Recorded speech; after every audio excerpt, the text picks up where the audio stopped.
lot of people have asked what is my opinion between the two bikes, which one I prefer, which one, what's good, what's bad. So I thought, rather than keep asking lots of questions on Instagram and things like that, we'd do a little video. Obviously, many of you will be aware I've had the Indian Scout for a lot longer than the Tiger. I think this is just over 12 months now, and I've done about 15,000 miles. And with the Triumph, probably only about a month, although I'm getting close to 2,000 miles. So I'm going to know an awful lot more about the Scout. But at this stage, obviously, I can give you an overview of where I am, what I like, what I don't like, and if there is a difference, which one is the better bike. Okay, as far as which one do I prefer, I like them both the same, but for completely different reasons, really. The Triumph is technologically a more advanced motorcycle as far as what it comes with, what it can do. The Scout is a much more classical type of motorcycle, so it catches people's eye, and it's the perfect icebreaker when people come up to you, just start a conversation. It's far more fun to throw around on the roads, twisty corners, that sort of thing. It's very, very forgiving at low speeds, obviously because you're low down, so you don't get those problems with a top-heavy motorcycle like you do with the Triumph. But just to reiterate, I love them both. It just depends on the mood I happen to be in as to what type of riding I want to do, or obviously how far I'm going to ride. The Triumph dealer network seems to be a little bit better set up than Indian at the moment, and obviously there's an awful lot more of them as far as a choice is concerned. However, I can't comment on how they actually would react to any issues or problems in servicing, because obviously I've not had to take back the Triumph as yet. The Indian has been pretty good. I've had a couple of minor little issues which they've sorted it out. They've got a bit of a delay on parts supply at the moment, but I think that's mainly because the parts are coming from America, and I think they come via somewhere in Europe before they get to this country. But it's not a deal breaker. As far as usable items on the Indian, it's a little bit on the sparse side. I mean, a perfect example is the fact it doesn't actually even come with a fuel gauge. There is a low warning light, and they tell me it will do around about 140 miles to a tank. But I've actually not been brave enough to have the red light on for very long. So I actually fill up about every 100 miles, which can be a bit of a pain, especially with other people riding and they've got a range of 250 miles and you're stopping, every 100 miles to fill up.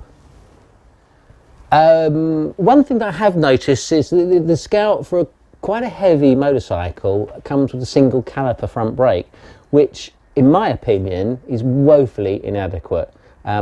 It's not dangerous, because obviously you just have to get used to it, but it does take a bit more effort stopping the motorcycle. I've had some performance sintered brake pads fitted to it, which do improve the braking, there's no doubt about that, but they have ended up a little bit noisy, so I should probably change them to a slightly less aggressive set in the not too distant future. The standard suspension is also a little bit on the inadequate side as well, I have to say, and that is bordering on the dangerous at times, because if you're travelling on some of our UK roads where they're not in the best condition at speed, the bump in the suspension can virtually throw you out of the seat, which is a bit disconcerting the first time it does it. But obviously you get used to it, and from what I can understand, you can upgrade them to make quite a dramatic difference. However, on what I consider quite an expensive motorcycle to start off with, you can end up spending an awful lot of money if you're not careful. As far as rideability, if there is such a word, is concerned, it's a great bike to ride. It's fun, as I said earlier on, especially because it's being light, you can throw it around. One thing you will notice straight away is, as a standard motorcycle, there's no wind protection whatsoever. So you will find that over about 65 miles an hour, you're getting a lot of wind hitting you in the chest. And much faster than that, you're almost hanging on rather than actually riding the bike. So I fitted this dart screen. It's a sort of intermediary side. They do a bigger one, they do a smaller one. I found this perfect because it just directs the airflow over my helmet. makes it a bit more comfortable. And I thought actually it suited the shape of the motorcycle. I think it looks good, it's got a nice curve to it, it's not too big. And being in tinted with a black bike, I thought it fitted nicely with that. I'll tell you a bit about the Triumph one because I've changed that as well, but for completely different reasons. Something I did get that's not on the bike at the moment is the OEM saddlebags. They're lovely, they look beautiful, they really suit the bike. But to be frank with you, they're really not a lot of good for what they're designed for, which is actually carrying stuff around with you. The entrance is very small, it's a bit like almost like a letterbox, so the best you're going to get really is wet weather gear or something like that in there. I did a lot of touring in Germany and ended up having 2 waterproof packs on the pillion seat just to carry all the stuff that I needed. They are also, as are most Indian parts, hugely expensive. The total cost, including the mounting points, came to something around about £1,200. And in my mind, for that sort of money, you should be getting something that's pretty usable and not just pretty. It brings me on to the fact that you can actually, and a lot of people do, change them down, individualise them to themselves. I changed or rather fitted the motorway bars, again, hugely expensive, but they do look good, and you can actually rest your feet on them on long journeys.